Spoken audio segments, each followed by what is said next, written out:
We will be discussing cardiomyopathy and myocarditis. I'd like to give a short introduction on what cardiomyopathy and for us to have a common ground on its definition. Um, our resources actually define cardiomyopathy to refer to any heterogeneous group of diseases involving the heart muscle that would result in its mechanical or electrical dysfunction. Though these conditions are a major cause of heart failure, arrhythmias, and thromboembolic events, we also see here patients presenting with sudden cardiac death across all age groups. So understanding cardiomyopathy would be essential for us because we need the early recognition and the appropriate classification to guide our genetic testing, our targeted therapy, our device selection, and especially family screening. So for this afternoon,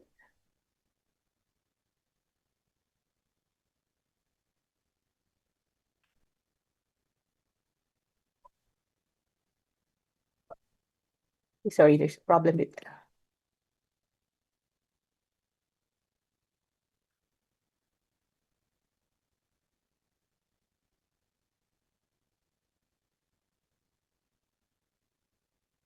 Give me a few minutes. My slides are not moving.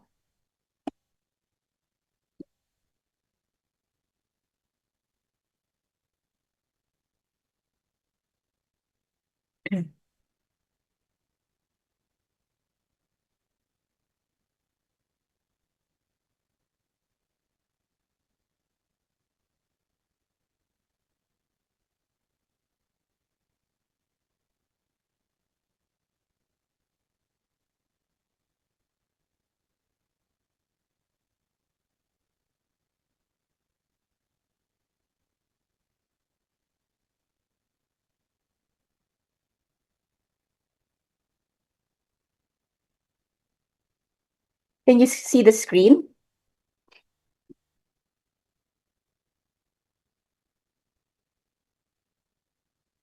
Yes, Yes, would Pudo.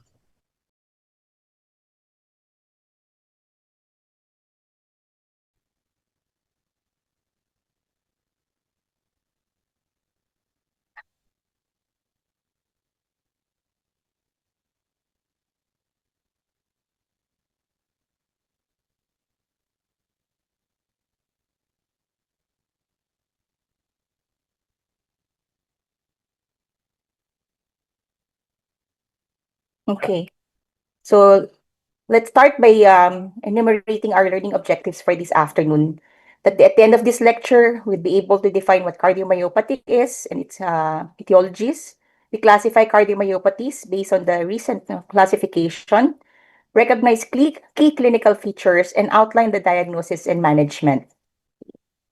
So according to the American Heart Association, cardiomyopathy is a heterogeneous group of diseases of the myocardium associated with mechanical or electrical dysfunction.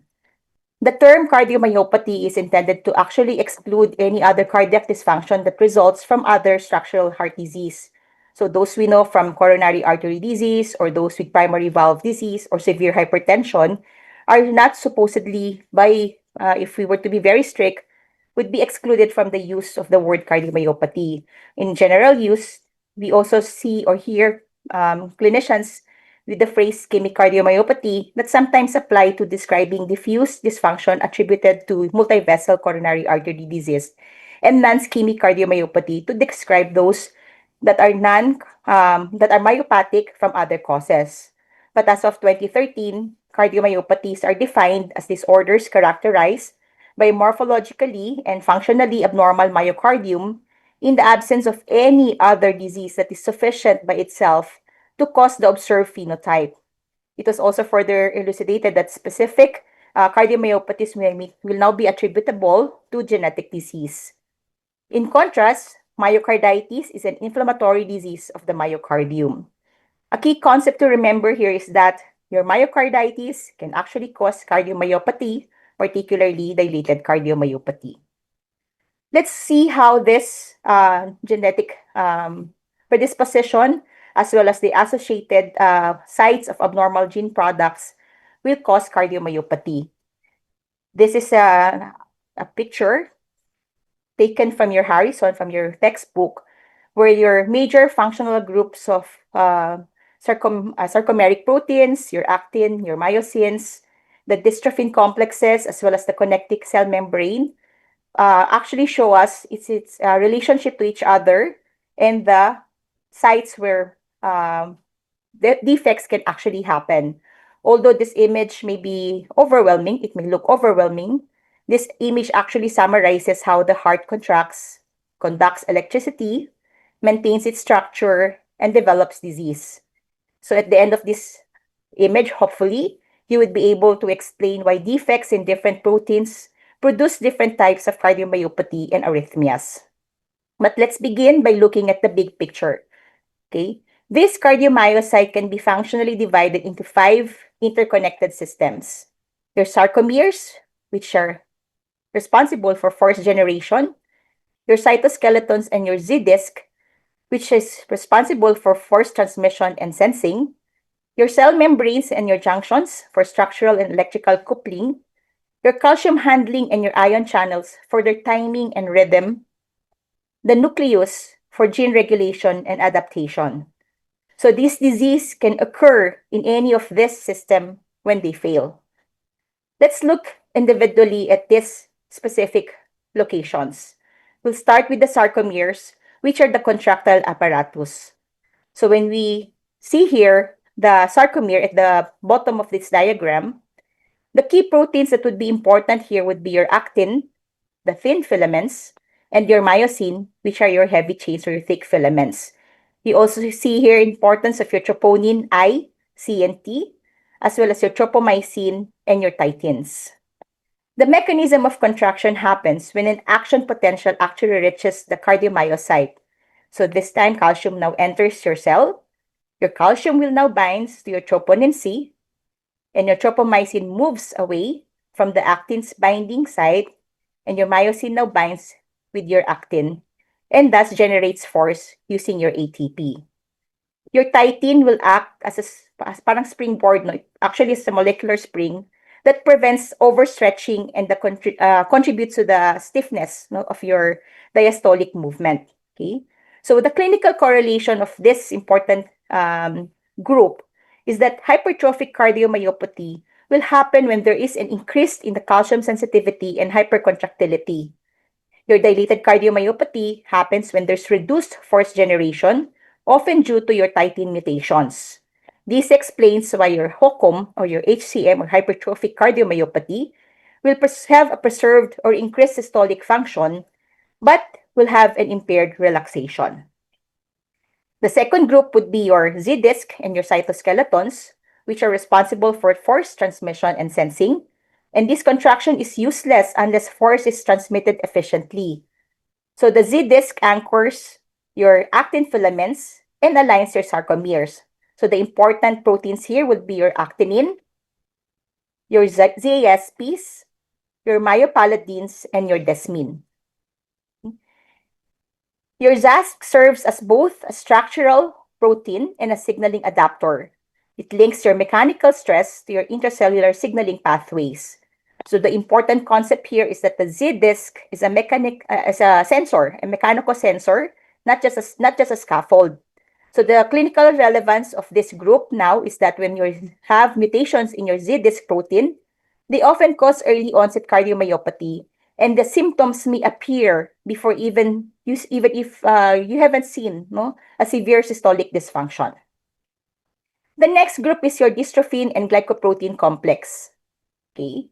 In here, this complex would now link your intracellular cytoskeleton to the extracellular matrix.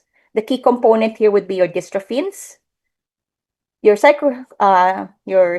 one would be here, your sarcoglycans, your dystroglycans, your laminin, and they function to stabilize the sarcolemma. They also prevent the membrane from rupturing during contraction. What is its clinical correlation, therefore? Any progressive dilated cardiomyopathy involving your muscular dystrophies are involved with these complexes. Your Duchenne muscular dystrophy, you also have loss of dystrophin that would lead to your calcium influx, your myocyte necrosis, and fibrosis. These are all important clinical points because cardiac involvement may precede even prior to your skeletal muscle symptoms. And then the next group would be your intercellular junctions, your structural and your electrical coupling, where cardiomyocytes should contract as a unit. Your intercalated disc components would involve your desmosomes, your mechanical strength, adherence junctions, that causes your force transmission, the gap junctions, and these important proteins would involve your desmoplakins, your precoglobin, your desmocolins, and your cadherins. Okay? The clinical importance of this group would be the production of any uncoupling that would lead to your fibrofatty replacement and ventricular arrhythmias that is common in patients presenting with arrhythmogenic right ventricular cardiomyopathy or your IRVC. This explains why your ARVCs would often present with sudden cardiac death in young patients. The next group would be your ion channels and your calcium handling, where excitation contraction coupling would happen. And this is the link between your electrical activity and contraction. Your action potential opens your L-type calcium channels, and calcium enters the cells through your ryanodine receptors, release the calcium from the sarcoplasmic reticulum. Your calcium now binds to your troponin, and then contractions happen. The SERCA, on the other hand, pumps your calcium back and causes the relaxation. The regulatory protein in this group would be your phospholambans, which regulates the presence of your SERCA, and your ankyrin anchors channels to the cytoskeleton. What is the clinical implication of this group? When there is impaired calcium reuptake, there's no relaxation, therefore diastolic dysfunction happen. When there is defect in your ryanodine receptors, you see here malignant arrhythmias. And when there is problem on your channelopathies, they also have what we call the acquired channelopathies that causes sudden cardiac death despite normal structure. So the key takeaway from this is that heart failure is a disease of both contraction and relaxation. We also see here adenovirus, another way to cause the defects would be viral entry and the presence of myocarditis. This shows here receptors for your cardiotrophic viruses, wherein the mechanism happen when your viral enters your cells, causing the inflammation, or can cause direct myocyte injury and disrupts your calcium handling. The clinical outcome would be seeing patients with acute myocarditis that can further progress to dilated cardiomyopathy. The important concept here is that myocarditis may unmask genetic cardiomyopathies.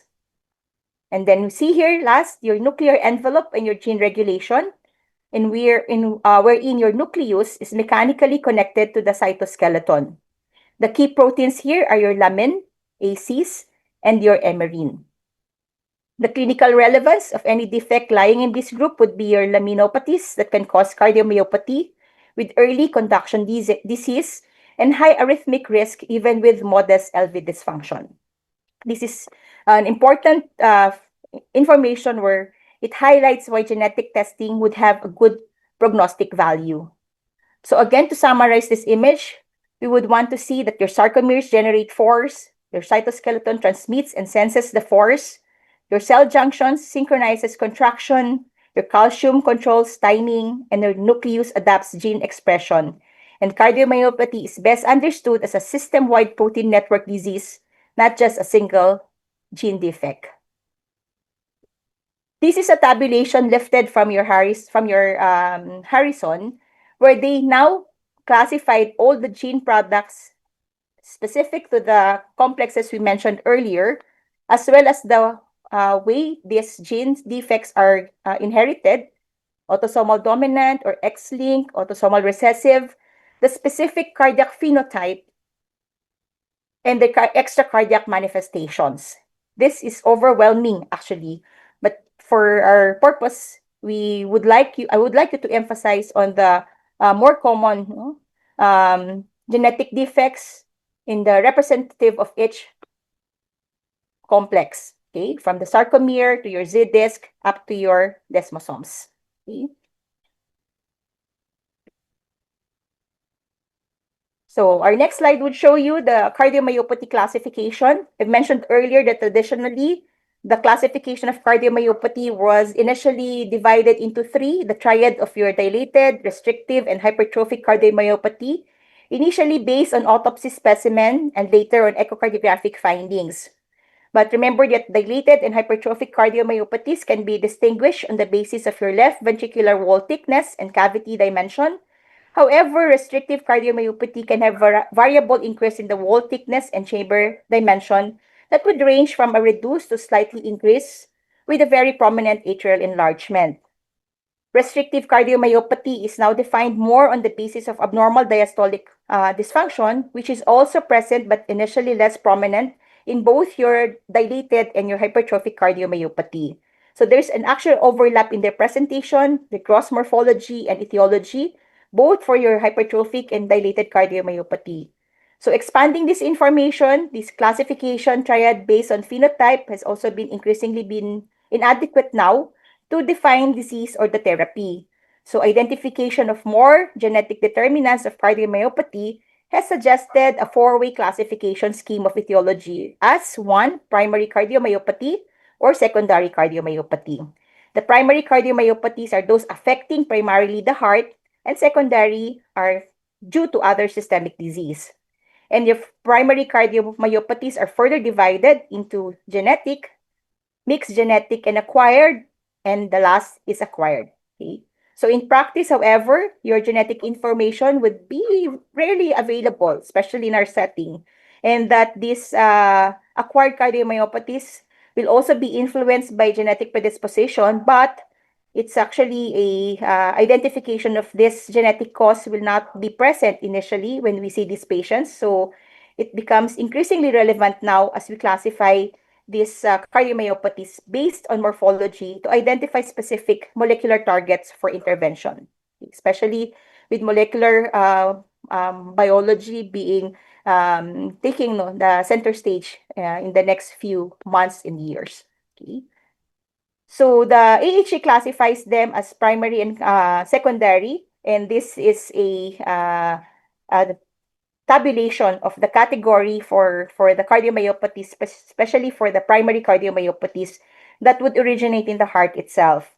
And this, as mentioned earlier, can be classified as genetic, those with hypertrophic cardiomyopathy. There's also definition on what we usually see in these patients where we see an increase in the septal and posterior wall thickness with myofibril disarray for hypertrophic cardiomyopathy. Your ARVCs, your arrhythmogenic RV, would be a fibrofatty replacement of your RV myocardium. Your LV non-compaction, spongy, parang mga, if you would imagine the sponge, that's how your left ventricular structure would look, okay, especially on the apex. There's also your glycogen storage diseases and your ion channelopathies. I mentioned earlier, your Brugada or long QT syndromes, your LQTS, are part of your genetic category for primary cardiomyopathies. Mixed cardiomyopathies are dilated and your restrictive. Okay, the difference here is that your end systolic volume as well as your ejection fraction may be normal for restrictive cardiomyopathies, but very low for dilated cardiomyopathy here. For acquired, these are the acquired, as the name implies, anything that can cause either viral injury through your myocarditis, a stress-induced or provoke Takotsubo, or stress-induced cardiomyopathy, your Takotsubo, with reversible LV dysfunction, your peripartum cardiomyopathy, where it happens during the third trimester or the fifth month after pregnancy, and your tachycardia-induced cardiomyopathy after prolonged period of supraventricular tachycardia or ventricular tachycardia, and those patients who were previously born from insulin-dependent diabetic mothers, okay, will have an acquired cardiomyopathy. Okay. Let's look at the specific types of your cardiomyopathies. Let's look at the most common type of your cardiomyopathy or dilated cardiomyopathy. These patients would typically present with symptoms of heart failure, your orthopnea, dyspnea, fatigue, and edema. an examination, you'd see here patients with a systolic failure that is more prominent than diastolic dysfunction. Okay? So dilated cardiomyopathy would be defined by your left ventricular dilatation with systolic dysfunction, usually with an ejection fraction below 40%. This is the most common cardiomyopathy worldwide. And the gross specimen here in this image on the right would show us a heart that has been removed at the time of transplantation that would show a massive left ventricular dilatation with a moderate right ventricular dilatation. For orientation, this is looking at the heart from the atria, the ventricles, left side, right atrium, right ventricle, and this is your interventricular septum. Okay. Although the left ventricular wall in this particular image appears thinned out, shown here, there is significant hypertrophy of this heart where it weighs around 800 grams. The upper limit would be around 360 grams. Okay, so this is an example of a patient transplanted secondary to a dilated cardiomyopathy. Okay. So systolic failure is more common in patients with than diastolic dysfunction in dilated cardiomyopathy, although the syndrome of your dilated cardiomyopathy would have many etiologies, they often would involve common pathways secondary to responses and disease progressions. Okay? This is an example of the etiologist for your dilated cardiomyopathy. Okay? Inflammatory myocarditis, we mentioned this earlier, toxic from alcohol, cardiomyopathies or chemotherapeutic drugs, metabolic from hemochromatosis, okay, electrolyte deficiencies, inherited metabolic pathways, your familial defects such as your Duchenne's and your Becker's, and overlap with your non-dilated cardiomyopathy with your amyloidosis and other miscellaneous etiologies such as your arrhythmogenic ventricular cardiomyopathies. So patients with DCM typically will have an asymptomatic phase. If you look at the presentation of these patients, you'll have a phase 1 and a phase 2. And sometimes you have patients who will not present with anything for many years, okay, before they become symptomatic with presentations such as heart failure, arrhythmias, or an embolic event. They develop later in the course of the disease. So occasionally asymptomatic but clinically detectable, your DCMPs are discovered through those under group Bs serendipitously during probably routine or pre-procedural screening. They would have requested for ECGs, and you'd see subtle abnormalities there that would prompt us to further work this patient up with an echocardiogram. Okay? The time span needed for the clinical disease to develop illustrates the remarkable ability actually of your heart. No? Kasi imagine presenting already with this even prior to months to years, and then prior to being able to to present with heart failure, even on mortality, takes around years, no? So we do not have a specific number to really say how much the time span would be for the clinical disease to develop, but it actually illustrates the remarkable ability for us to maintain or at least to place our heart close to normal, no, on its cardiac output and the feeling pressure for years, despite clinically detectable asymptomatic dilated cardiomyopathies. This principle underlies the observation that family history is much less sensitive than clinical screening by echocardiography in detecting dilated cardiomyopathy among family members of individuals with a new diagnosis of idiopathic dilated cardiomyopathy. This also would like to emphasize the necessity of clinical screening of all first-degree family members when a new diagnosis of any cardiomyopathy has been made. So the clinical presentations and features and diagnosis for DCM would be, again, as mentioned earlier, they may present with symptoms of heart failure, dyspnea, fatigue, edema, and on examination, you may hear an S3 gallop due to the volume overload. But the most important diagnostic test would be requesting for your echocardiography, which shows the presence of a dilated left ventricle with a reduced ejection fraction. In some, you'd see patients with functional mitral regurgitation because of this dilatation in your left ventricle. Okay. How do we manage this patient? We'll see how these patients are managed based on their presentation. This is a, sorry, it's not moving, but could I just, nawala ulit. Sorry, nawala ulit. Sensya na. Papa-move natin yung image para lang makita natin yung contraction nitong, anyway. This should have been a moving slide again, showing the, can you see the slide?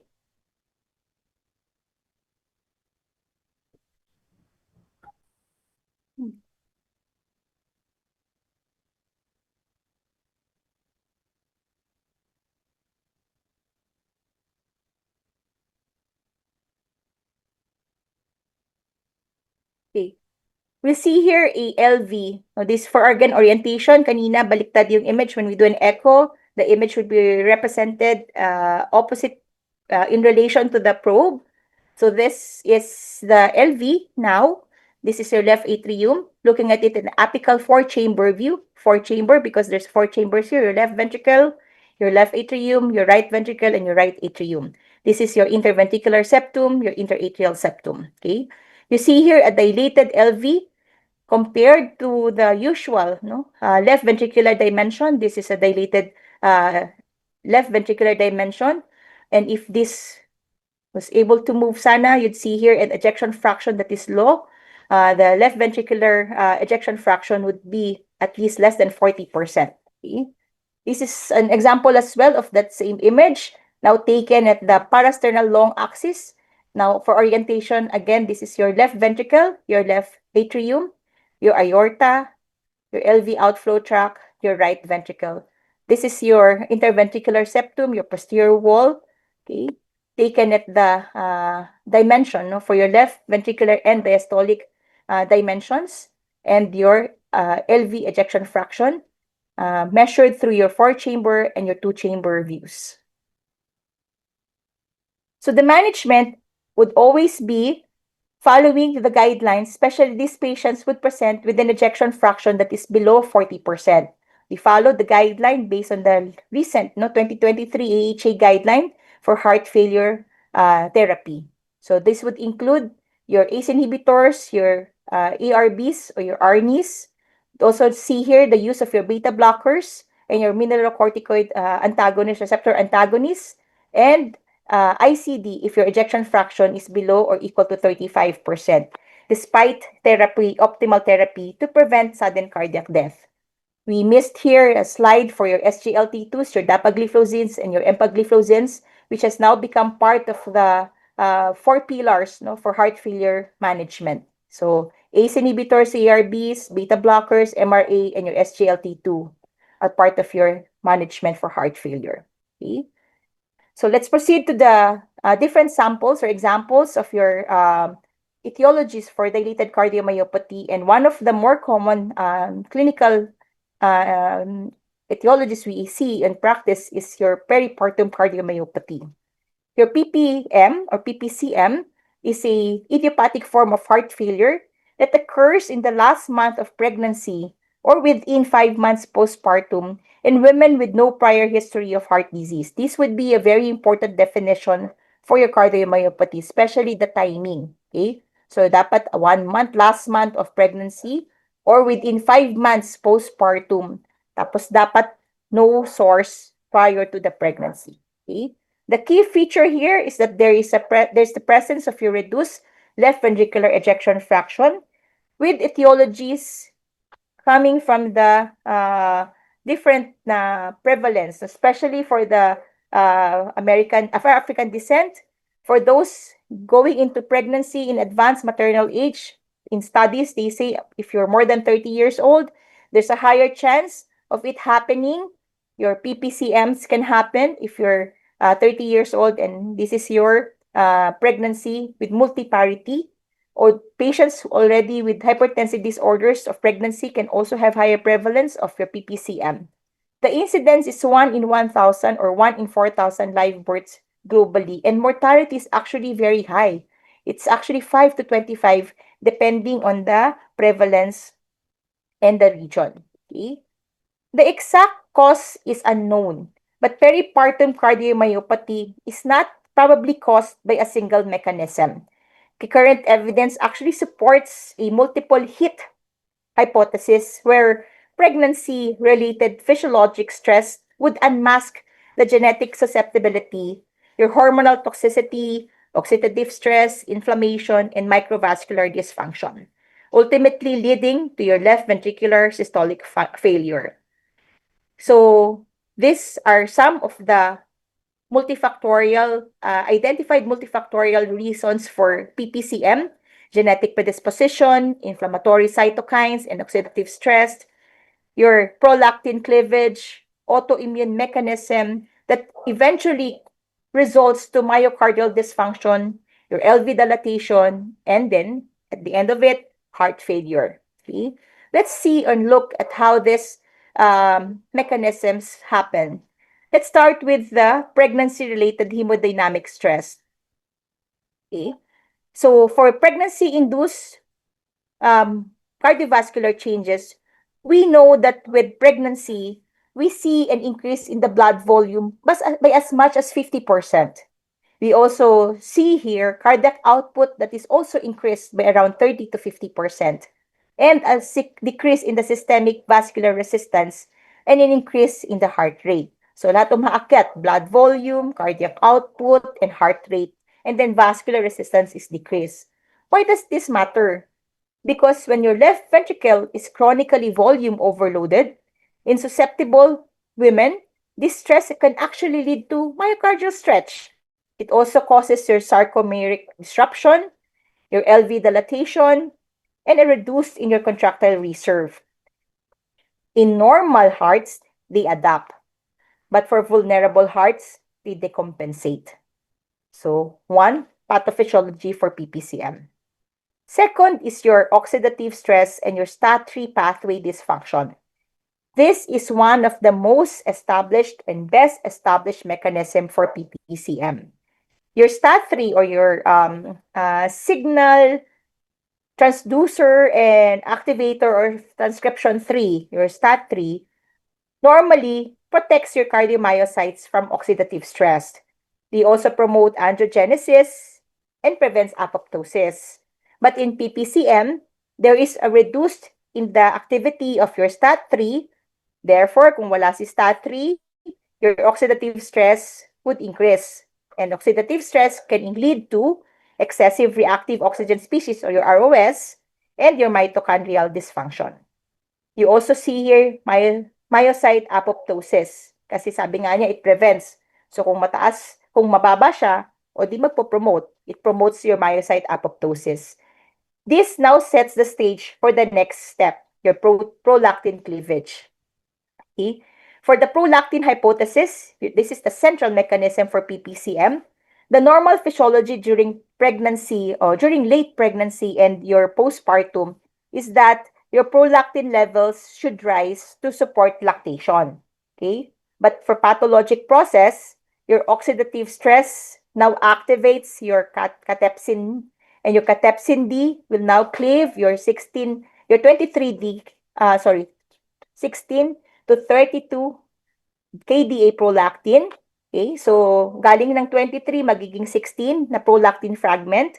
Itong fragment na to now is antigenic, okay?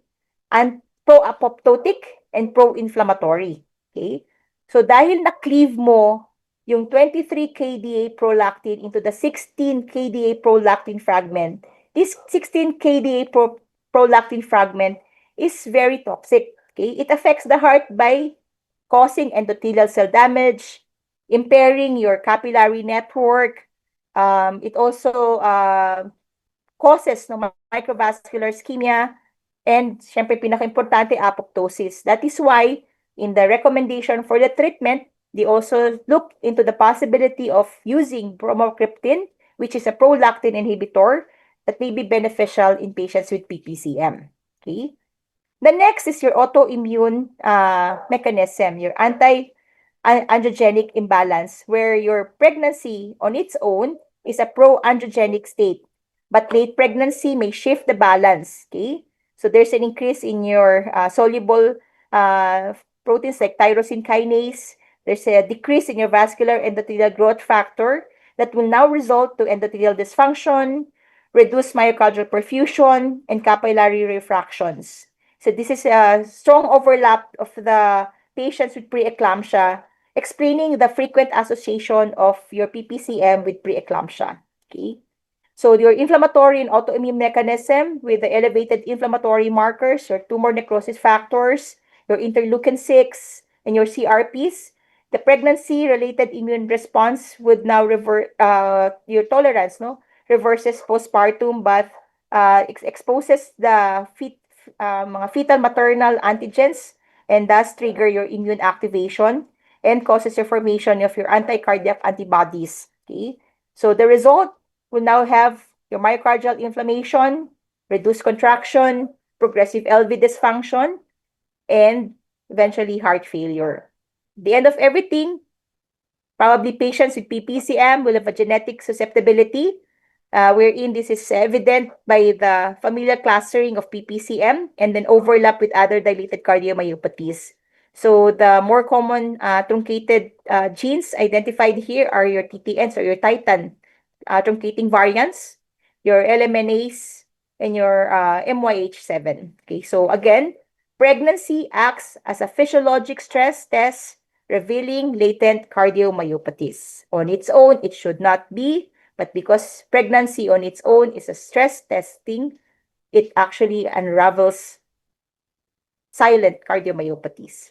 Okay? So this pathophysiology will now be very common. So we want to see what are the risk factors of these patients para sabihin natin that we have to watch out, no, for these patients' possibility of them going into postpartum cardiomyopathy when they go into pregnancy. Okay, so these are the risk factors. Okay, so advanced maternal age, again emphasizing age above 30 years old, presence of multiparity, multiple pregnancies, the twins and triplets, presence of hypertensive disorders during pregnancy, preeclampsia and eclampsia, and African ancestry, and history of PPCM on its own. Okay? So the presentation of these patients will have dyspnea, orthopnea, fatigue, edema, very common, same as earlier described. You also see here signs of congestions, your tachycardia, elevated jugular venous pressure, pulmonary rales, ST gallop, your displaced apical impulse, and peripheral edema. Okay. What are the diagnostic workup that we usually request for these patients? We request for laboratory testing, including your NT-proBNPs, your elevated troponins, your ECG, but these ECGs may sometimes be non-specific that may show signs of bundle branches, tachycardias, or any arrhythmias. But the key here is finding no signs of congestions on other imaging. Example, for your chest X-ray, you'd see pulmonary congestion or enlargement of the heart, cardiomegaly on your chest X-ray. The key here, central to the diagnosis, is echocardiography, where we usually see an ejection fraction that is less than, this is LVEF, of less than 45%, LV dilatation with the presence of global hypokinesia.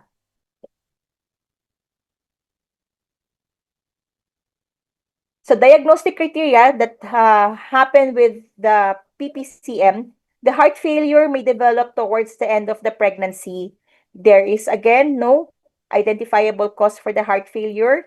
You see LV systolic dysfunction of LVEF less than 45.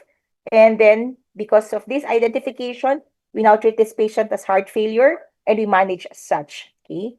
For the acute phase of this heart failure management, we've already emphasized the need for the regimen for the 4 pillars. Okay, don't forget the 4 pillars. If this patient is in congestion, you can use your diuretics to decongest this patient for volume overloaded patients.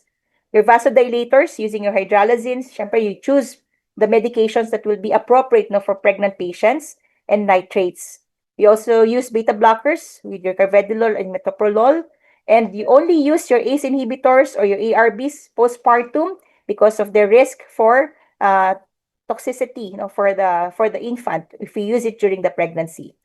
We only use anticoagulation if there is severe LV dysfunction or the risk for thrombus is high. Okay? For advanced therapies, these patients may need mechanical support and rarely heart transplant. But again, for our setting, we can siguro see this heart transplantation in the next few years, very actively being promoted now. But hindi pa ganun um, hindi pa ganun kadami, no? Ang patients that are being subjected to heart transplantation. They are lined up now, being prepared, evaluated, and screened for possible transplantation. And hopefully, we see this breakthrough in the next few months to years. Okay. The supportive care would include your sodium restriction, again, because of the fluid management, and then close monitoring for any other complications that may arise during the course of the pregnancy. We mentioned earlier in the pathophysiology the role of your prolactin. So the bromocriptine can now is being looked into for its role in the treatment of PPCM because your bromocriptine would inhibit your prolactin secretion, and therefore you can reduce the cardiotoxic effect of your prolactin. And in some studies, they actually show improvement in your LVEF, and thus can be combined with the standard heart failure therapy. Okay. Prognosis for this patient is very good. Recovery is about 50 to 70% after the removal of the trigger. They recover with normal LV function in about 50 to 70%, but poor prognosis would indicate non-reversal to normal function, and the factors that can affect this poor prognosis are the following. Okay? Your LV ejection fraction that started with a 30% at the diagnosis, and LV diastolic diameter that is more than 60 millimeter, there is delay in the diagnosis, and there is recurrence of risk in the subsequent pregnancy, especially if your LV dysfunction persists. So again, these are your poor prognostic indicators: LVEF that is less than 30% at diagnosis, 60 millimeter LVEDD, delayed diagnosis, and then recurrence of risk in subsequent pregnancies.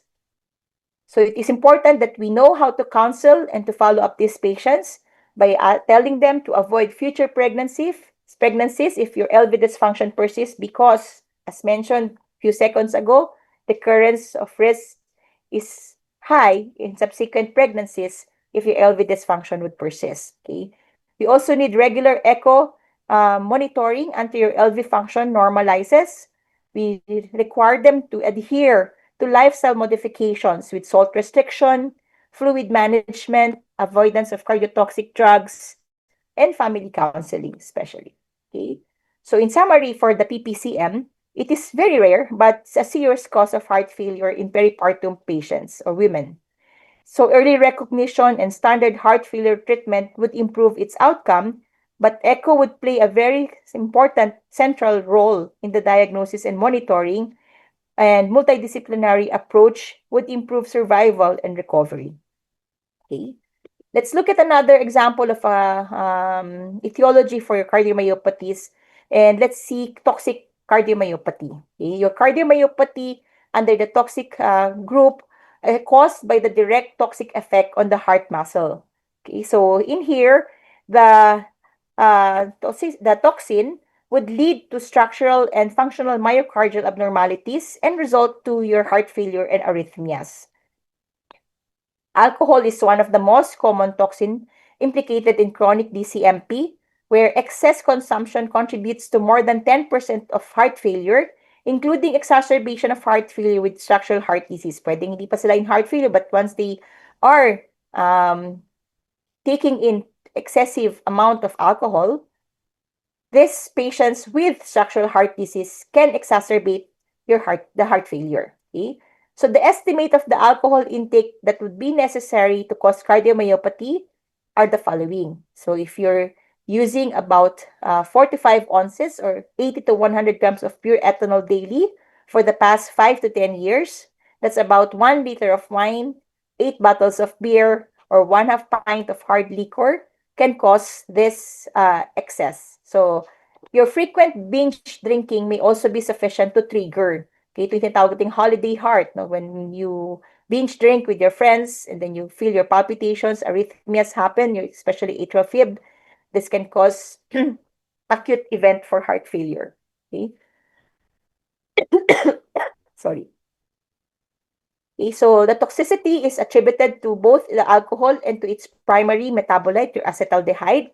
And this heavy exposure can alter the metabolism, protein synthesis, substrate utilization, and causes oxidative stress.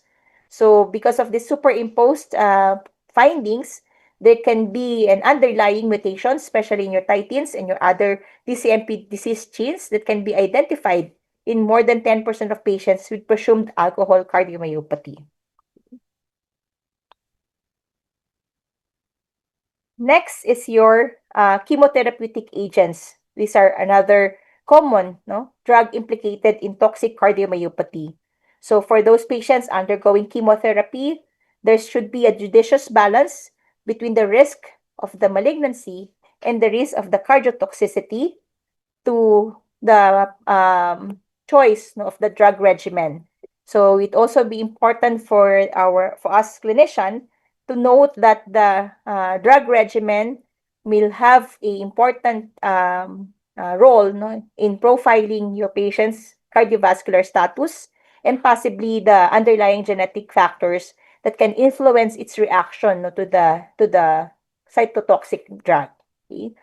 So there is the drugs or the radiations that may warrant designation as stage B in the heart failure classification. No, this would be patients that may still be asymptomatic but will now have cardiac structure that are already happening. And once symptoms are apparent, they may progress with heart failure that is worse than for many types of cancer.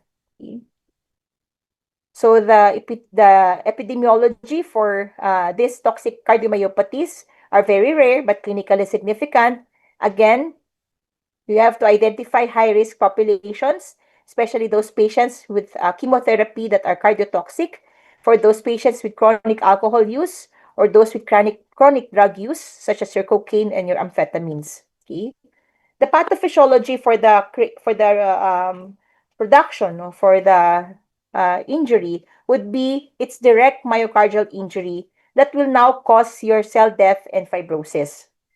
Okay, so because of this cell death, it can also cause yung changes, no, the mitochondrial dysfunction, and thus causes your impaired contractility, causing your systolic heart failure and your presentation for heart failure. Okay. Let's proceed to looking at another etiology known as your Takotsubo cardiomyopathy. Okay. So for Takotsubo, as the name implies, it's probably one of the less common actually, but when you see this, you will not forget it. It's also called your stress-induced cardiomyopathy or your broken heart syndrome.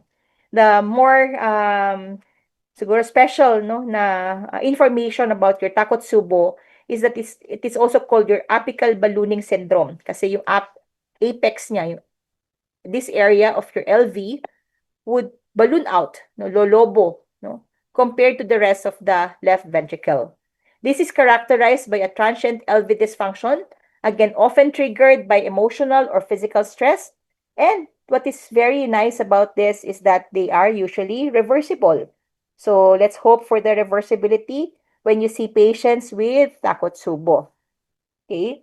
Si Takotsubo, again, Japanese octopus trap ang tawag, sabi nila. That's what the Takotsubo mean. Okay? So why the apex? Because sabi, the studies would say there's higher beta adrenergic receptor density in the apex. They have greater sensitivity to catecholamines. So the less sympathetic nerve endings, more circulating catecholamine exposure. Okay? So these are some of the acknowledged etiology, no, for Takotsubo. Okay, the epidemiology now says that Takotsubo is most common in postmenopausal women Around 90% of cases happen in women.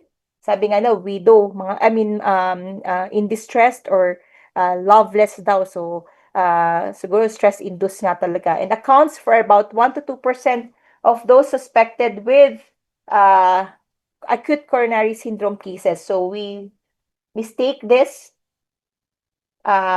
presentation for acute coronary syndrome kasi you'd see here the same manifestation for chest pain, ECG changes with Takotsubo. Okay? They often follow acute emotional or physical stress.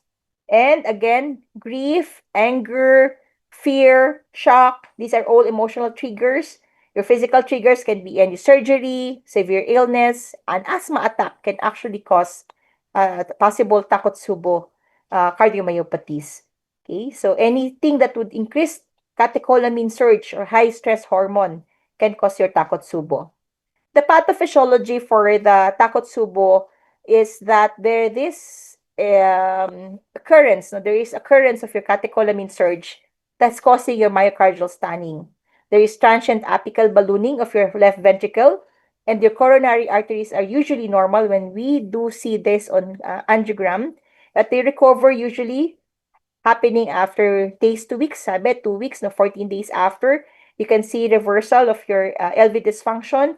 And the core mechanism would actually be this part. Okay, this catecholamine-mediated myocardial stunning that contributes the majority, no, of the events. Okay, so contribution as well from your microvascular dysfunction, autonomic nervous system imbalance, and myocyte calcium overload creates the presence of your Takotsubo. There are actually some of the mechanism na identified for Takotsubo. No? We need the triggering stress and the catecholamine surge. Okay? This acute stress causes your massive catecholamine release. So when you cry, when you're mad, when you're afraid, no, there's fear, or there's physical stress, your sympathetic nervous system as well as the involvement of your hypothalamic pituitary adrenal axis can lead to the sudden surge of your catecholamines, epinephrine, norepinephrine, your dopamine. And with this, plasma catecholamine levels are usually 2 to 3 times higher than in acute myocardial infarction. Okay? The second pathophysiology that they've identified with Takotsubo is that the catecholamine toxicity itself to the myocardium. Because of this high catecholamine level, there's direct myocardial injury via several mechanisms. One, there is beta adrenergic receptor overstimulation. Because of this excess catecholamine, it overstimulates your beta 1 and your beta 2 receptors that results in your increased intracellular calcium, myocyte energy depletion, eventual contractile dysfunction, and stunning, if not necrosis. Okay. The second is your epinephrine-induced beta 2 receptor switching. So, very unique mechanism ito sa Takotsubo. In high levels of your epinephrine level, your beta receptors signals from your stimulatory to inhibitory pathway and thus causes a negative inotropy. So the protective effect against cell death, regional contractile depression, your apical myocardium will now have higher density of your beta 2 receptors, explaining your apical ballooning. Sabi nga na, the density is more on the apex. Okay? And then the third is your regional myocardial stunning. The left ventricular apex becomes hypokinetic or even akinetic. Hypokinetics, around 30% ang kanyang contractile movement. Akinetic, less than 10% na lang yung contractile movement niya going towards the center. Okay? That's how we differentiate hypo from akinetic wall motion. Okay? You also see here the creation of the following, Takotsubo shape. Tapos, less sympathetic yung mga ina-expect natin on the nerve endings. Okay? So, more circulating catecholamine exposure. Okay? Fourth one would be your dysfunction, your coronary microvascular dysfunction. Even though your epicardial coronary arteries are normal, your catecholamines may cause microvascular vasoconstriction. It can also cause endothelial dysfunction.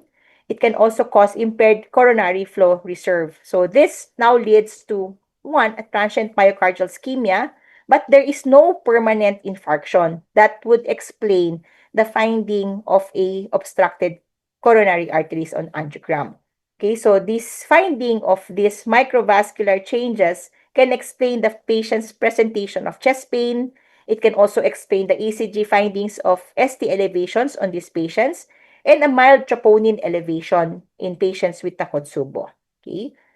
Next, explanation for the presence of your Takotsubo cardiomyopathy are myocyte calcium overload and your mitochondrial dysfunction. So again, when you imagine your catecholamine being excessive, they can lead to your calcium influx, your mitochondrial dysfunction. It can reduce your ATP production. So with this finding, it can actually impair your myocardial contraction. And then your electron microscopy would show your microfibril disarray, your mitochondrial swelling, but no coagulative changes or necrosis, unlike myocardial infarction. Okay. Six is autonomic nervous system imbalance with excess sympathetic activation and reduced parasympathetic tone. This imbalance will amplify your catecholamine toxicity. It increases the risk for arrhythmias. It can explain association with neurologic conditions such as your stroke and subarachnoid hemorrhage, with high incidence in patients admitted at the ICU or those presenting with acute neurologic events. Okay. In some studies, they also identified estrogen deficiency and female predominance.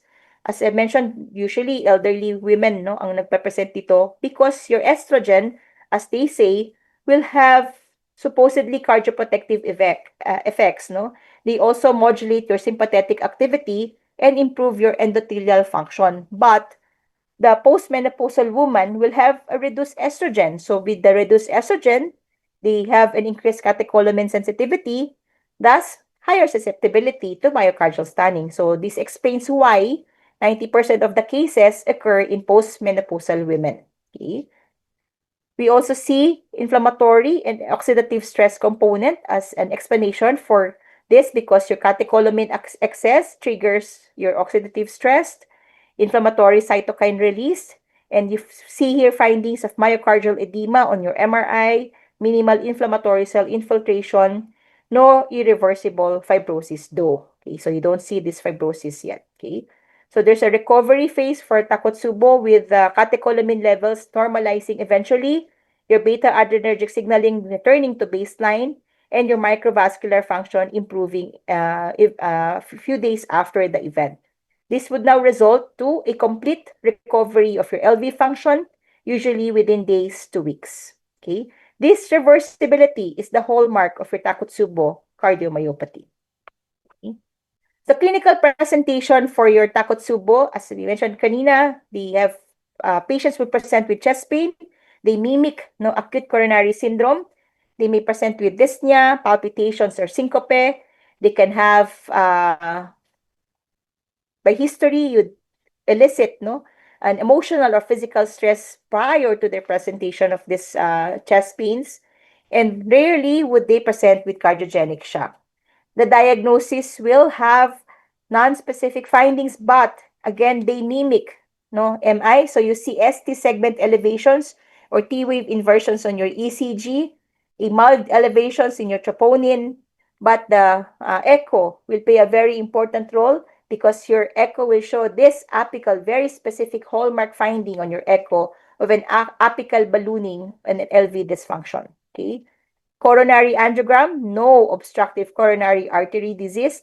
And on further studies, kasi syempre when you do your angiogram, it turns out to be negative with all these findings, you'd ask for a other imaging no, to confirm the presence of possible Takotsubo. And your MRI will show your myocardial stunning and confirms the presence of your Takotsubo. Okay? What is the management for this patient? We do supportive care for this patient. We treat the heart failure symptoms if they are present. Again, don't forget your pillars. You avoid unnecessary anticoagulation unless you see an LV thrombus on the hypokinetic or akinetic apical segment of your LV. And again, they recover within 1 to 4 weeks after the presentation. But the complications can happen with their common heart failure, arrhythmias, LV thrombus, and very rarely cardiogenic shock or death. Okay? The prognosis for this patient is excellent overall, with most patients fully recovering their LV function, but they can happen in around 5 to 10%. That's why it is important for early recognition to avoid unnecessary interventions. Okay? So, parang hindi na sila dumaan for an angiogram eventually. If by good history taking and physical exam, you see that these patients are probably just presenting with Takotsubo. Okay? All right, let's leave dilated cardiomyopathies. Let's proceed to your second type of your cardiomyopathy, your hypertrophic cardiomyopathy. So, hypertrophic cardiomyopathy is a genetic disease caused by your sarcomere protein mutations. So, it is characterized by your unexplained LV hypertrophy that is not due to hypertension or valve disease. Okay? And there should be presence, or sometimes in some patients, if there's none, if it's not you do not find this on your echo, some will present with the LV outflow tract obstruction too. Okay? So the key features for HOCM is that the sarcomere mutation would be present in more than 50% of these patients, and in those with familial disease and the characteristic asymmetric septal hypertrophy. Okay, this is the magic word for HOCM for this type of hypertrophy of hypertrophic cardiomyopathy, the asymmetric septal hypertrophy.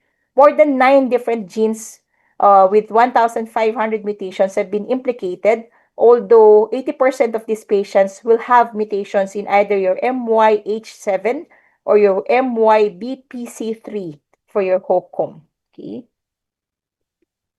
So this is a gross example of your of a patient with asymmetric septal hypertrophy. Again, for orientation, we see here your heart, opposite naman, no? Shifted, no, to the other direction. This is now your left side, and this is your right side. This is your right ventricle, your tricuspid, so this is your right atrium. Your left ventricle and your mitral valve, this is your left atrium. See here your interventricular septum, where your asymmetric septal hypertrophy, no, they should be at the same, at least, no, closer to the size of your posterior wall, but you see the septal to be hypertrophied compared to the other walls of your LV. So, compared to the free wall, there is thicker septum in this image. And you also see here the bulging of the septum into the left ventricular outflow tract, causing the obstruction. Okay? So the important key points for HOCM is that these are patients we see with syncope and sudden cardiac death, and the group or populations are usually young patients, and you would hear a harsh systolic murmur that increases with your Valsalva maneuver. Okay? The clinical presentation for HOCM is that they will have a presentation as earlier mentioned in the same examples: dyspnea, chest pain, palpitations, syncope or pre-syncope, and fatigue. The physical examination will be very important for HOCM patients because you will hear a harsh systolic ejection murmur that is best heard at the left lower sternal border, that increases with your maneuvers, your Valsalva or standing, and decreased with squatting or hand grip. Okay? You'd also see a bifid, a spike and dome carotid pulse, as well as an S for gallop when the ventricle is already stiffened. Okay? Your HOCM is known to be the leading cause of sudden cardiac death in young athletes. So we want to usually determine the prevalence of your HOCM, which is approximately 1 in 500. And etiology would usually be autosomal dominant, caused by mutations in your sarcomere protein genes mentioned earlier. So do not forget your MYH7, that's your beta myosin heavy chain, and your MYBPC3 or your myosin binding protein C. So there is actually an autosomal dominant presentation for your HOCM. Okay? The identified pathophysiology for your HOCM will be three important mechanisms, no? Your myocardial hypertrophy, your diastolic dysfunction, and the dynamic LV outflow tract obstruction, okay, caused by your septal hypertrophy and the movement of your mitral valve with your systolic anterior motion or SAM, okay. So the presentation of these patients on your physical examination will also be the same findings that you would like to find on your diagnostic laboratory testing and imaging. Okay? So when you want to identify the physical exam of murmurs, then we request for the imaging appropriate to it. Okay? So we also see here that sabi nga natin, they present with ventricular arrhythmias because of the myocyte disarray. They cause the fibrosis, causing your ventricular arrhythmias and the sudden cardiac death. So you look at your ECGs and you would like to see the presentation of your different ECG findings such as your left ventricular hypertrophy, and what would be prominent would be your T wave inversions in these patients, as well as presence of your deep Q waves, especially in the inferolateral walls, your 2, 3 AVF, 1 AVL. Okay, you note for the presence of your Qs or Q waves on your ECG. Some patients will present with atrial fibrillations or even ventricular tachyarrhythmias with HOCM. Okay, so we mentioned earlier that the keys or central to the diagnosis is finding a septum that is unusually thicker than the free wall. Okay? So your echocardiographic finding will have um, readings such as asymmetric septal hypertrophy. You note for the LV outflow gradient, either with resting or provoke. Your LV outflow gradient will be finding a mosaic flow on the LV outflow tract using your 5-chamber view, or as long as your LV outflow is exposed. Okay, then put a line or put a gradient, to find the gradient there. So determine for the LV outflow tract gradient. And then you see also the movement of your mitral valve. This is your mitral valve going to your LV outflow.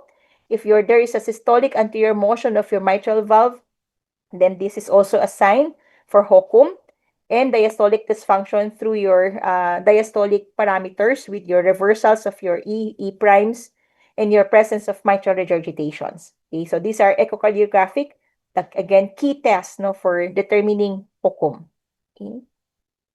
Your cardiac MRI would define the extent and the pattern of the hypertrophy. So your myocardial fibrosis with your late gadolinium enhancement can be helpful. And these are, if you look at the comparison of your echo to your MRI, you note here the presence of the hypertrophy, more prominently displayed on the same patient with your MRI. Okay, ito rin po yun. Just emphasizing, no, that the images you see on two-dimensional echo is visualized beautifully as well with your cardiac MRI. Okay. So genetic testing for HOCM would confirm the diagnosis, and it also would be very important because you would enable no family screening. Again, autosomal dominant. So sabi nga natin earlier, we mentioned that even if they do not present with any symptoms yet, okay, the fact that you're able to identify a patient, no, with possible HOCM would warrant that all other family members be tested as well, even before the presentation of any symptom. Okay? So when we classify HOCM, this is the rationale for the gradient we measure on across the LV outflow on the non-invasive imaging, because we want to know whether they are obstructive or not. And obstructive HOCM will have an LV outflow gradient that is more than 30 millimeters mercury at rest or provoke, or they may not have any gradient at all, and they are called non-obstructive HOCM. Okay? In some Asian, we see here only apical HOCM. Ibig sabihin, the thickening will only be on the apex. Okay? So these are some of the classification used for hypertrophic cardiomyopathy. Okay? How do we treat these patients? Again, we avoid dehydration, we avoid excess alcohol, we avoid competitive intense sports. Okay? We treat them medically first line with beta blockers because we want the heart rates to go down. Kasi maliit nga, imagine the LV outflow tract being closed by your septum, and the movement is happening so fast with a heart rate that is so high, and there would not be enough output going out into the system. So you would now want the diastolic feeling to be longer, and this can happen with a shorter heart rate or a lower heart rate because it would now be enough to feel, and the amount would be enough to be transported out into the system. Okay. So beta blockers are your first line drugs for this. We can also use your non-dihydropyridines, your verapamil and diltiazem. Okay. And second line would be your disopyridines for obstructive HOCM. Okay. But we need to avoid the use of your nitrates, your ACE inhibitors, or your diuretics. Kasi wala nang, if you diurese, there's not preload and cardiac output already, and you try to remove that pa. So it's being used cautiously, no? Especially for patients that would need it, then you have to monitor, no, adequately for the blood pressures, for the heart rates, and for the output. Okay. In patients who are refractory, no, to your medical management, an option to do a septal reduction or septal ablation can be recommended, and this would be gold standard for the refractory presentations of these patients. Surgical septal myectomy. You scrape off, no, the excess muscle or the septum. Okay? And you can also use your alcohol septal ablation in selected patients. Okay? For patients with prior cardiac arrest or sustained ventricular tachycardia, an indication for your implantable cardioverter defibrillator or ICDs would be very important. Okay?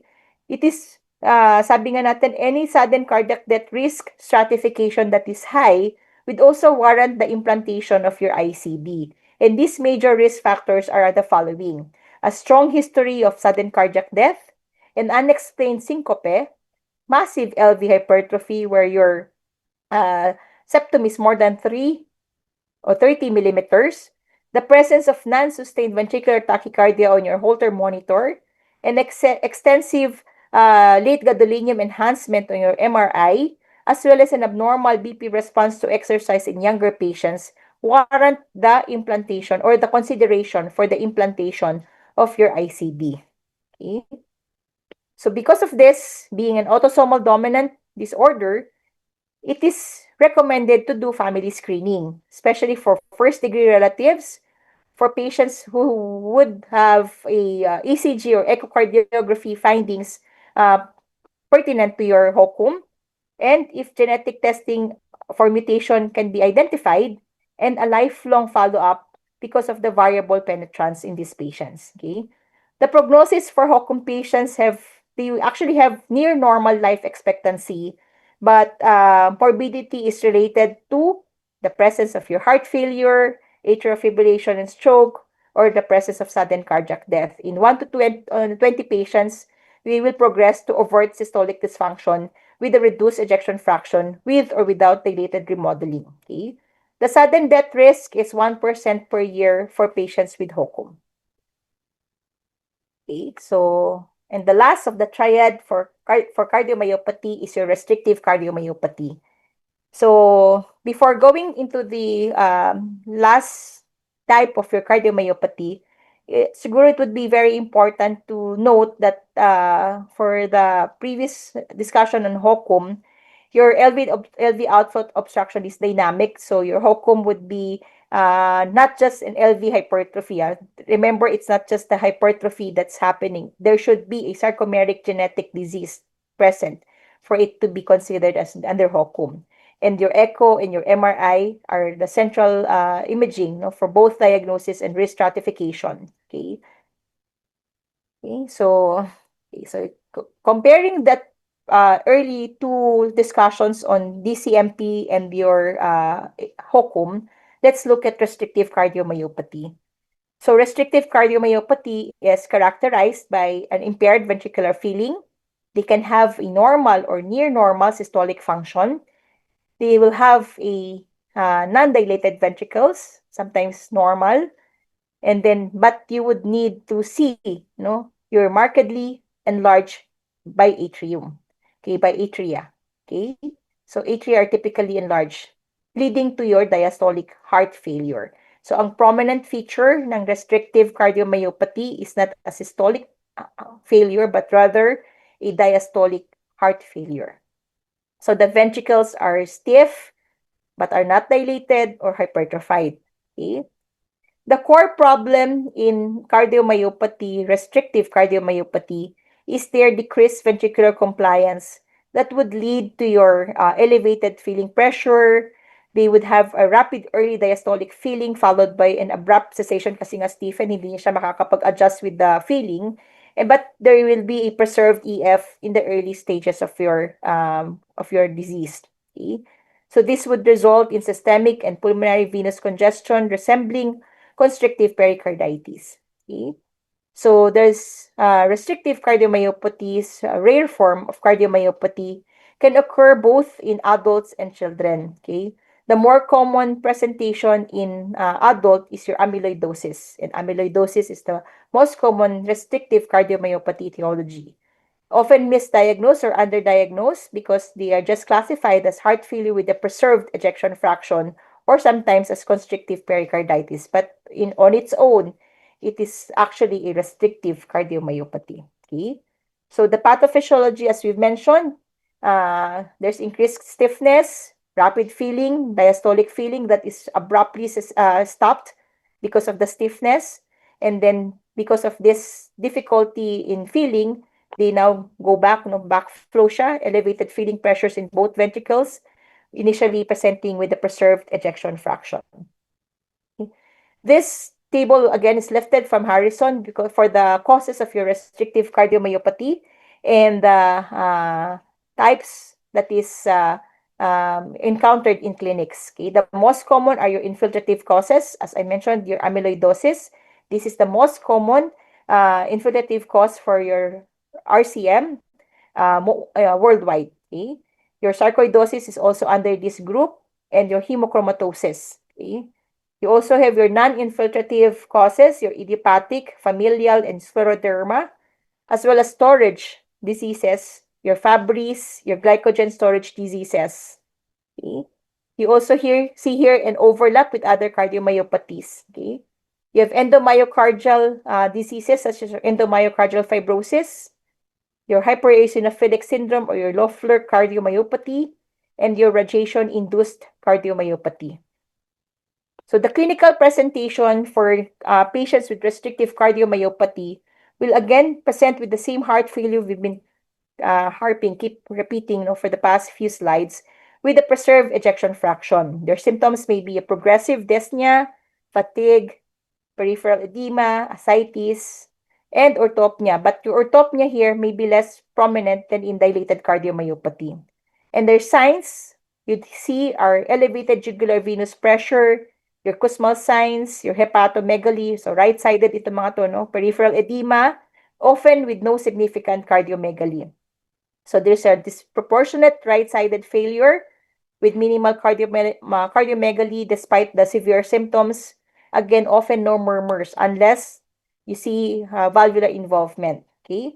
What do we do to determine the presence of your restrictive cardiomyopathy? The diagnostic evaluation can include the following: okay, your electrocardiogram, your ECGs, where you would note low voltage QRSS, okay, especially for patients presenting with amyloidosis. You'd also see atrial fibrillations or flutter. You'd also see AV blocks or pseudoinfarction or any conduction abnormalities. Okay? Your X-ray will see a normal or mildly enlarged cardiac silhouette, but very prominent pulmonary findings, of congestions or effusions. Your echocardiogram, again, the key test for this cardiomyopathy, will have the typical findings of a normal or a small ventricular cavity, a biatrial enlargement. We've mentioned earlier, biatria ang lumalaki. You see restrictive feeling patterns. Your EA ratio may be more than 2, a short deceleration time, a mildly reduced ejection fraction, a reduced tissue Doppler E prime. Okay? So in those infiltrative state of diseases, you see also thickened ventricular walls. Okay? These are the Doppler finding. When you do your 2D echo, we combine both your two-dimensional and your Doppler studies for evaluation, especially for diastolic function. These are the findings for your diastolic dysfunction: a reduced mitral annular E velocity, an elevated E over E prime ratio, as well as minimal respiratory variation for restrictive cardiomyopathy. Okay. For cardiac MRI, other imaging that can be used is your tissue characterization with the late gadolinium enhancement, where you'd see amyloidosis showing diffuse enhancement and helps differentiate from your constrictive pericarditis. Okay? For cardiac catheterization, this would show an elevated and equalized diastolic pressures, or what you see on your hemodynamic pattern as a dip and plateau pattern. Okay? Your square root sign for your cardiac catheterization. Your dip, and plateau. So, para siyang square root. Yung square root sign na ginagamit natin noon sa maths. Okay? So, yun yung itsura niya on the hemodynamic pressure images. Okay? So, you see here the left less or limited ventricular compliance. So, there's less ventricular interdependence compared to your constriction. Okay? Do we do endomyocardial biopsy? Sabi na, this is a gold standard when your etiology is unclear, especially useful for patients presenting with amyloidosis or sarcoidosis because they confirm infiltrative diseases, and indicated when you suspect your amyloids or unclear ka sa diagnosis. But again, the treatment really will depend kasi on the etiology, so this would be very important. That's why we do endomyocardial biopsy. Okay? This is a comparison of your restrictive cardiomyopathy from your constrictive pericarditis. So the location where we evaluate would be a myocardium, your pericardium, your echo findings, your MRI, and the role of surgery for each. Okay? So just siguro understand lang why they are sometimes kasi this is the one that is commonly mistaken for your RCM. Okay? So think of infiltrative diseases as amyloidosis, sarcoidosis, or hemochromatosis. And these patients would present with right-sided failure. So again, the key concept here is that it is stiff, but it's not thickened or dilated. Okay. So how do we treat these patients with restrictive cardiomyopathy? We treat with underlying cause. So if possible, we need to identify the etiology. We control the volume. We prevent its complication. But again, remember that no therapy reverses myocardial stiffness in most cases. Okay. So when you see a patient with just a pearl lang, no, just sharing some thoughts, that when you see a patient, elderly patients with a heart failure with a preserved ejection fraction, and you see an ECG with low voltage QRSS, think of amyloidosis. Okay. So the different etiologies, again, specified on your Harrison's and your books, will have the classification earlier. So fibrotic and other causes, your radiation-induced heart disease, endomyocardial fibrosis, your hypereosinophilic syndrome, your scleroderma, again, same presentation, same findings and signs. The symptoms often resemble right-sided heart failure, always emphasizing disproportionate in presentation nila with the EF that you'd see on your LV and the physical examination pearls. So minimal cardiomegaly despite the severe symptoms. Okay. So always remember those important information. Okay. So diuretics, be careful when you give your diuretics. Again, since it's right-sided, your preload is affected. You can give your rate controller for patients presenting with atrial fibrillation, especially if your ECG would present with such. You anticoagulate with if AF is present, and avoid excessive preload reduction as well as vasodilators, sorry. Okay. So the therapy for advanced therapies would include heart transplantation and mechanical support. but again, really very effective when they go into this point already. Okay. So, unless constrictive, we do pericardiectomy. So, we scrape off the pericardium. Okay. We're on the last leg of our lecture. This is uh, specifically separated, no, from the discussion, but the myocarditis is actually part of the etiology for your dilated cardiomyopathies. But we would like to emphasize, no, because these are some of the more common clinical presentations we see in practice. So we would like to give emphasis on myocarditis. Okay, so again, myocarditis as defined will be an inflammatory disease of the myocardium, again characterized by the injury not explained by ischemia. Okay, so it can range from subclinical disease to fulminant heart failure, arrhythmias, shock, or even sudden cardiac death. Okay, so this is an example of a gross specimen of a patient with amyloid sorry, to, of myocarditis, where we now classify the etiology or the definition histologically. So we can classify or define myocarditis by the uh, myocardial injury, but we can also histologically define it using the Dallas criteria, where you will now see your inflammatory cellular infiltrate with evidence of myocyte necrosis. Okay? So this is a histologic definition for myocarditis. So borderline siya if you don't see the evidence of myocyte injury. Even if you see inflammatory cellular infiltrate without the injury, then it's just considered as borderline myocarditis. For it to be an active myocarditis by the Dallas criteria, you should see both the presence of your cellular infiltrate as well as evidence of your myocyte necrosis. Okay? The epidemiology for myocarditis would be affecting all age groups. Though it is more common in young adults and in males, the true incidence may be underestimated because the presentation may be subclinical. We don't see them as soon as they present with the manifestations, and we don't use the endomyocardial biopsy to determine or to establish, no, the diagnosis of myocarditis. So it is important to note that but myocarditis is a cause also of sudden cardiac death in young athletes and ano tawag ito, precursor, no, for the dilated cardiomyopathies. Okay?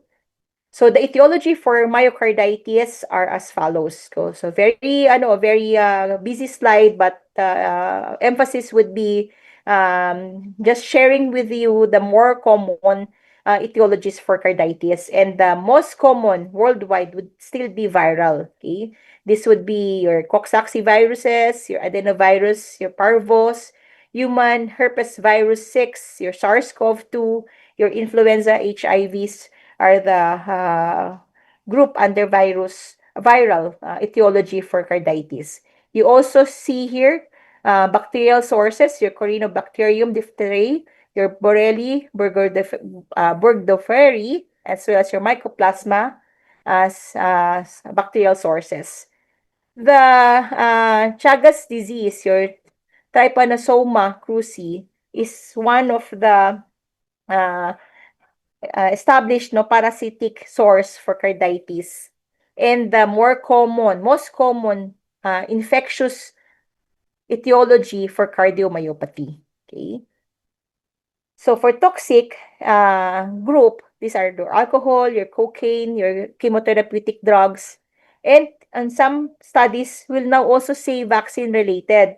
So very rare, especially after this mRNA COVID vaccines. So typically we see this in patients with yung young age, lalaki, males, but their course is very mild and they have excellent recovery. Okay. So what's the pathophysiology for myocarditis? The first phase, the first 1 to 7 days, will be your phase 1. This is your acute infectious phase. The virus would enter your cell and then replicate. They now activate your innate immune system. Okay. They also cause this direct cell injury and death. Okay. After the phase 1, you go into your immune activation, your phase 2, your subacute immune phase, with activation of your adaptive immune system, with the call for the T cell mediated viral clearance, and thus pertaining to your T cell mediated cell injury and death. So cytokine release causes ongoing myocardial damage and the T cell mediated injury happening in this phase 2. Okay? For the recovery or the chronic phase, your phase 3, that can happen months to years, there is resolution or persistence of the inflammation. And because of this persistent inflammation, they may cause your fibrosis and thus remodel your heart. And this chronic phase will now cause this disease to progress to your dilated cardiomyopathy.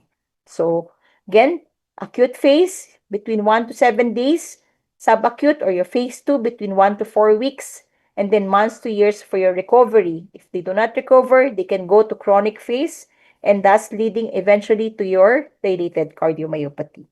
So the key concept here is that your myocardial damage may continue even after viral clearance. Okay? Your presentation for myocarditis are highly variable, but commonly they can present with chest pain, often described as pleuritic or ischemic-like. Okay? They also have presentations that will be due to rhythm changes, arrhythmias, palpitations. They can also have syncope, fatigue, or even dyspnea. Okay? But in severe presentations, those are the common kanina, these are the severe presentations, you'd see patients that will have acute heart failure already. Or they can come in with cardiogenic shock, no, yung mga fulminant na carditis. They can also have ventricular arrhythmias, malignant arrhythmias that can cause sudden death. Okay? But the typical history clue for us is to cue in to the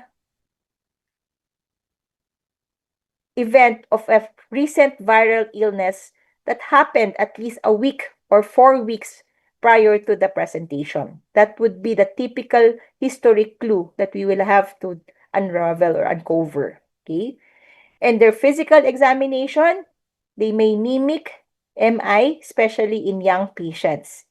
So, to help you with the physical exam, the tachycardia in patients with carditis may be out of proportion to the temperature. Okay, the heart rates are too high to the temperature that you obtain in this patient.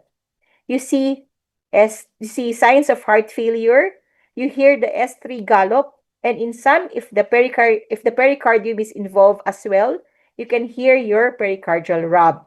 Okay, so it's not just the myocardium, it's both your myocardium and your pericardium that is inflamed. You hear your pericardial rub with your myopericarditis. The diagnosis can be obtained through requesting for laboratory testing. Your myocardial injury can be represented by increases in your troponin. You'd also see levels of your NT-proBNPs, your CRPs, or your ESRs to be elevated. In some, they use the numbers or your values for your CRP as a guide for their management. That when you see decreases in this number, the inflammatory reaction is also decreasing, then you can readjust or retitrate your medications. Okay?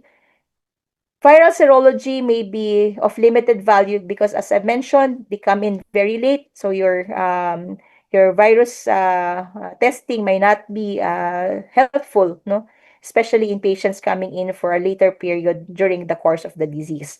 Okay. You can also request for your electrocardiogram where you would see ST elevations. Again, your myocarditis can mimic an MI. You can also see T-wave inversions or your AV blocks, ventricular arrhythmias.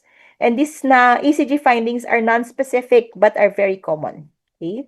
Your echo will have LV systolic dysfunction.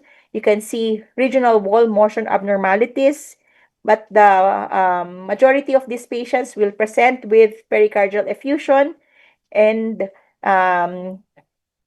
triggering the need for further evaluation for the possibility of an inflammatory etiology for these patients, chest pain.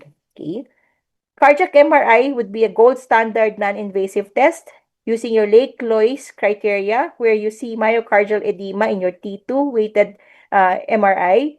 you see hyperemias and late gadolinium enhancement. So your MRI in this case will be very helpful both for triple use, no, for both diagnosis, prognosis, and risk stratification. Okay, but the total demand for the role of your biopsy will now be the gold standard. So the indications for its use as a class 1 test, no, for myocarditis would be in those patients who will present with the following. If you have a heart failure that is less than 2 weeks but is already having hemodynamic compromise, a heart failure within 2 weeks to 3 months with ventricular arrhythmias, AV blocks, or they fail to respond to therapy, you can do your endomyocardial biopsy. But they are not routinely done, again, because of its invasiveness. And sometimes when you do your biopsy, you do not get the sample. No? So sampling error is very high in endomyocardial biopsy. What if you don't hit, no, the area that will have that inflammatory reactions, then you can have a falsely negative biopsy result. Okay. So again, when we classify both based on clinical parameters of these patients as well as the histologic classification, remember to integrate both and then supported by the other findings on history, physical examination, and ancillary testing and imaging. Okay?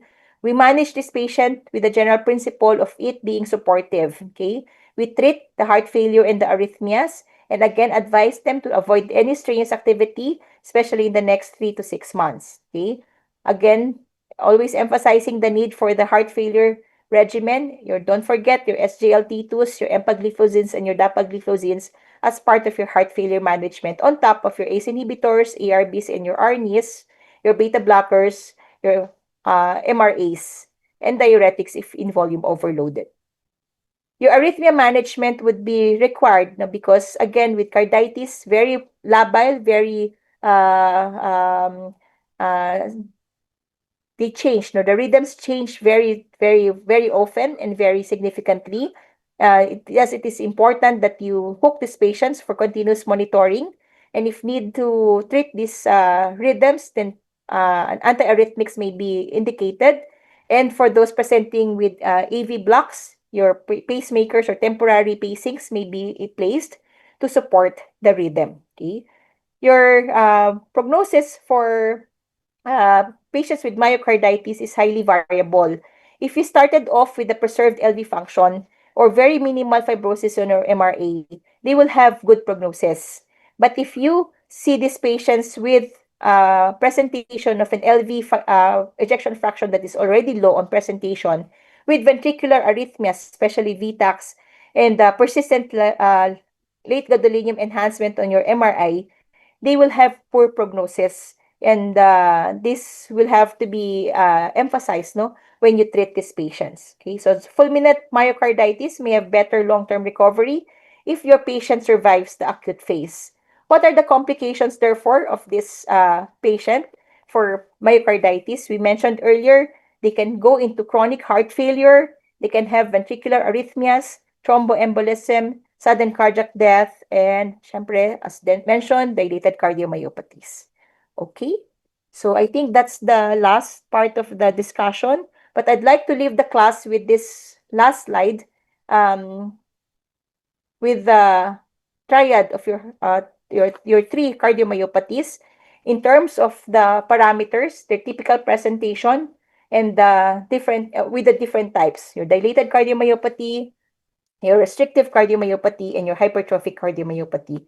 Again, this was lifted from your book, from Braunwald, I'm sorry. And this is a tabulation of all the parameters that we see on this on the different presentations of these patients. So again, emphasizing that your ejection fraction will be normal for hypertrophic cardiomyopathy, near normal for restrictive, but low for dilated cardiomyopathy.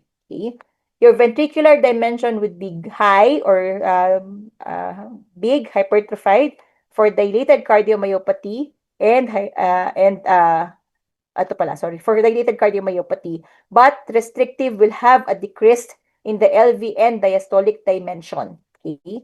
And in hypertrophic, often decrease. But the thickness, okay, will be markedly increased for hypertrophic cardiomyopathy, but may be normal for both dilated and restrictive. Okay? Atrial size, we mentioned, restrictive will have both massive increase in the atrium, both left and right. But for dilated and HOCM, will have variable changes, increase in both left before right for dilated, increase depending on the filling pressure for the hypertrophic cardiomyopathy. Do we see valvular regurgitations? They may be present, especially if they are related to your ventricular dilatation. Your mitral regurgitation would appear earlier during decompensation, and then they may have tricuspid regurgitation if your involved right ventricle is now dysfunctional. Okay? For restrictive cardiomyopathy, you will have to see regurgitation if the endocardium is involved. Frequently, mild mitral and tricuspid, they're rarely severe. Okay? For hypertrophic cardiomyopathy related to the valve septum interaction, majority will present with mitral regurgitation. Okay? The most common manifestations or first symptom for dilated cardiomyopathy and restrictive as well as hypertrophic would be exertional intolerance. But note for the presence of dominant right-sided symptoms for restrictive and hypertrophic to have chest pain. Okay? Again, congestive symptoms, often, yes, left for dilated and hypertrophic, right for restrictive. Okay? And arrhythmias are common for the three. Ventricular arrhythmias, conduction disorders for restrictive because of the depositions of your amyloids, and ventricular tachyarrhythmias for hypertrophic cardiomyopathy. Okay? So that would be all, and thank you again for your for being here. No, for the let's just stop here first. So thank you very much for your patience, no, and I hopefully we this is very difficult actually discussion on especially on the books kasi it's actually tiring no to read on letters and numbers, and then you see genetics, and then you see just uh gene defects, no, but I hope that with the discussion you get to have no an understanding and a grasp of the different cardiomyopathies we see in practice. Okay, so if you have any questions or clarifications, please feel free to raise your hand or ask, or we can clarify those questions. Okay. Mm.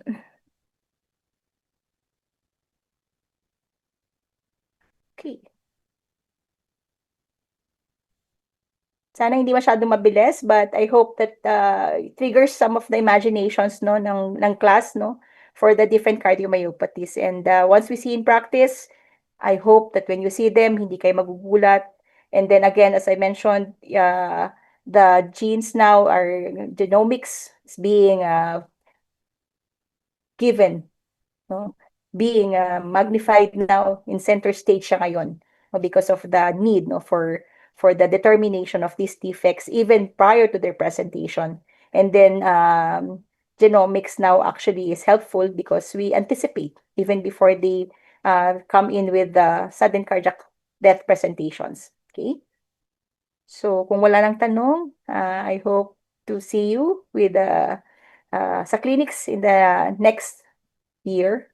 And good luck to everyone. Okay? Magandang hapon. Thank you po, Doc. Thank you po.